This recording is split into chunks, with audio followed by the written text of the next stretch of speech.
Alfred, you've got 8 minutes. Kia ora tātou katoa tō mātua titua. My name has 3 parts. My first name is Alfred, and it comes because I was born here in New Zealand. Both my parents come from the beautiful Cook Islands. And when I was born in the year of 1966 at the old St Helens Hospital in Pitt Street, my dad was a wharfie, my mum was a cleaner. And at that time, when I was born in St Helens, news got down to my dad because he had 2 jobs that he told us. One that he worked in the day on the wharfs, the second one that he worked at the schooner bar. And well, he told mum that he was working at night, second job. But so what happened is that during that time, when you have a child or there's a significant event, you know, there's a shout on the bar. And so what happens, there was a shout on the bar with all these beers.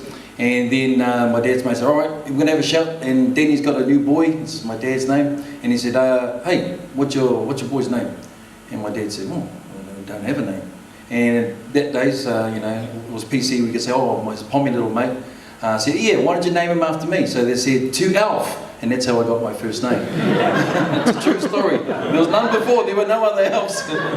So my first name is actually Alf, not Alfred. My second name is called Metua Kore, and that's from my beautiful mother. She comes from the island of Mongea.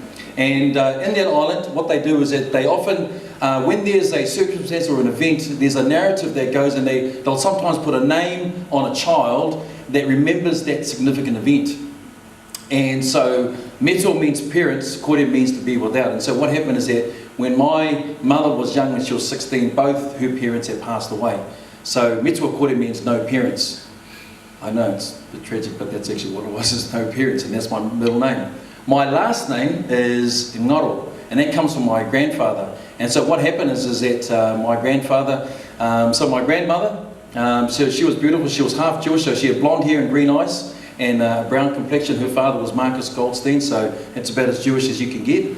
And so what happened is that she outlived 2 husbands, and her second husband was my grandfather, died at the age of 46 of pneumonia. And he died before he could take his children back to his island, which is a bit further on in the north, called Pukapuka. And so the name Ngaro actually means lost. So he was lost to the home and to the love and to the people in whom he belonged.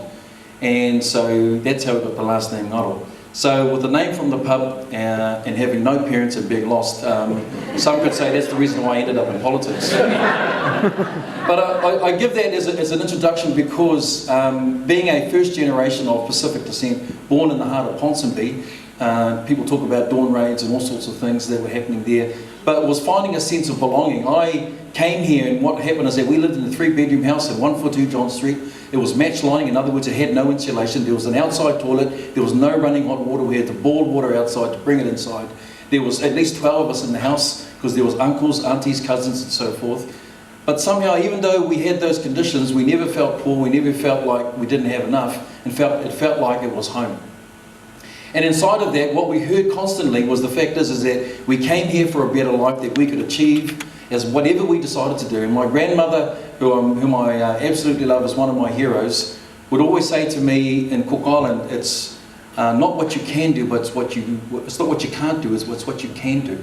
It's your potential that you need to realise one day, and to find your God-given gift for this world.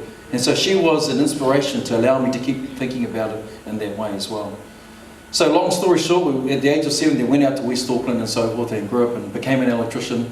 Did a Bible college degree, and that's where my Old Testament lecturer here, David Crawley, I'm sure he'll say that I did good things and I was a wonderful student when I did my assignments. But the wonderful thing is that went through Bible college in New Zealand, and then with my 4 children and my wife, we came out here to Glen Innes and Panmure.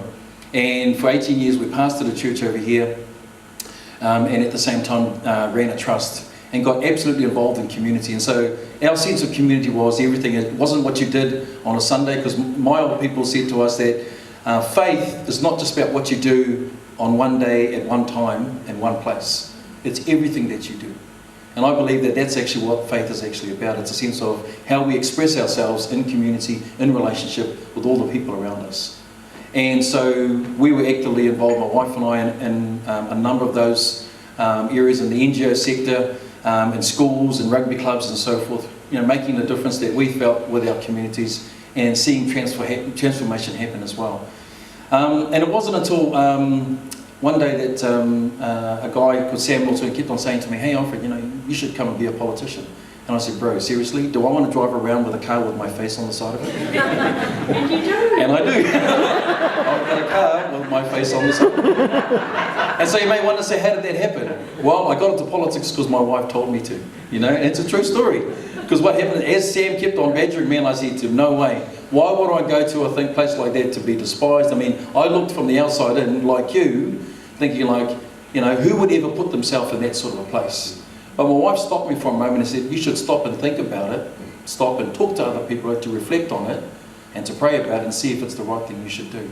So as I started to do that, what I began to sort of come through for me was the fact is that actually being a member of Parliament is no different to being a pastor of a church or a reverend of a church, a president of a principal of a school, because in New Zealand we have such an egalitarian society. Actually, it's about leadership.